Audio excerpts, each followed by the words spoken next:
My grandfather always says, just when you think you're going down for your last breath, somebody throws you a life jacket. And it seems the closest I felt to alive over the past year during my gap year was when I was poised on the brink of death. At least it felt like I was going to die. Maybe the first time, it was 6 stories up in a 5x7 steamy classroom in the heart of inner city Cairo, taming a group of second graders, also known as a no thanks. Maybe the second time, it was 4 a.m. under the trembling bed and under the swaying chandelier, holding my hysterical host mother's soggy face to my chest, praying to a dust bunny suspended right above my nose. Or maybe it was when I called my biological mother to let her know I'd be eating for 2. That is 2 billion colonies of varying parasites. Or maybe it was when the needle was already through my nostril, or upon crossing any street in Cairo, or frankly, when the bartender got what he deserved. In these moments, it's not that I feared I wouldn't survive, it's that somehow I didn't want to exist outside of them. Because in these sanctums of these moments, all feelings were undiluted, undeniable, and certainly unplanned.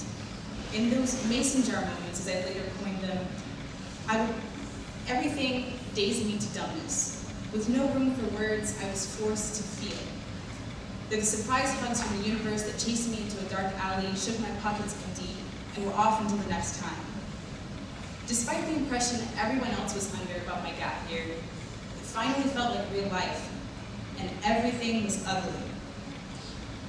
For much longer than I anticipated, I hated it. I hated the absence of structure.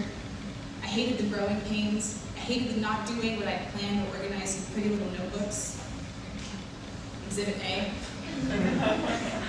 The most fulfilled I felt on my gap year was when I was dizzied and confused and downright embarrassed.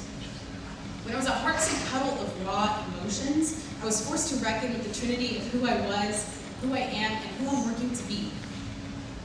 And I had to destroy the notion of finding myself, because that's just mythology. I had to instill within myself these character traits of resilience, independence, confidence, and boundaries that nothing else could have taught me.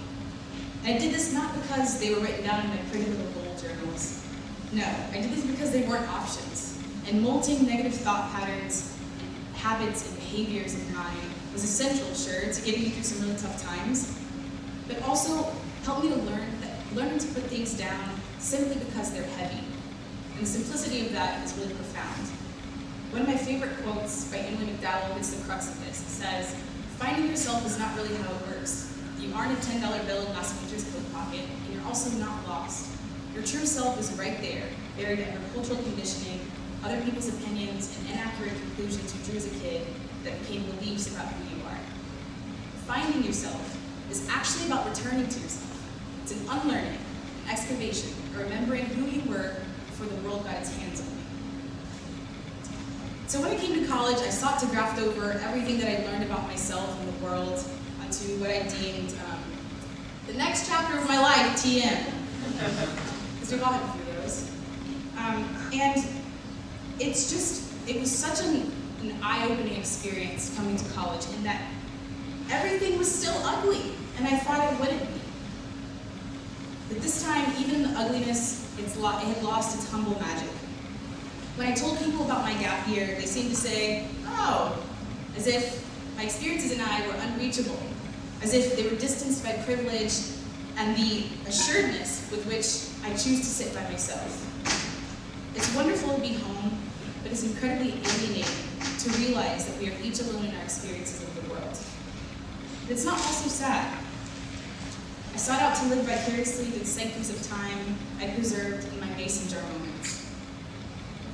I'd open one, mostly to indulge myself in pure joy, but sometimes to remind myself of the strength I've had to make it to right here. Presence throughout the transition back to what everyone else was calling real life was tormenting. It became about processing both where my feet are and where they've been. It's a really tough thing to do. It became something I knew very well. Something I knew very well at this point is that not even languages perfectly translate. Neither does the plot between chapters of life. So what I was experiencing was the pain of once more readjusting my perspective, which had enriched my way through the gap year. I learned the most when stuff hit the fan, when it simply didn't work out. I didn't get the internship, I didn't get the placement, the work schedule, I didn't get the relationship, I didn't have the time or the energy or the resources to do what I wanted to do, to check off my goal list. But my perspective shifted the day this epiphany came to me. It's a gap life. The boundary between a gap year and real life is a mirage. Done right, you don't stop having disappointments. You don't stop self-confronting. But you also don't stop having those life jackets thrown at you to seal those mason jar moments. On my gap life, I'll be sure to admire the ugly all around me and take a little for the good. Thank you.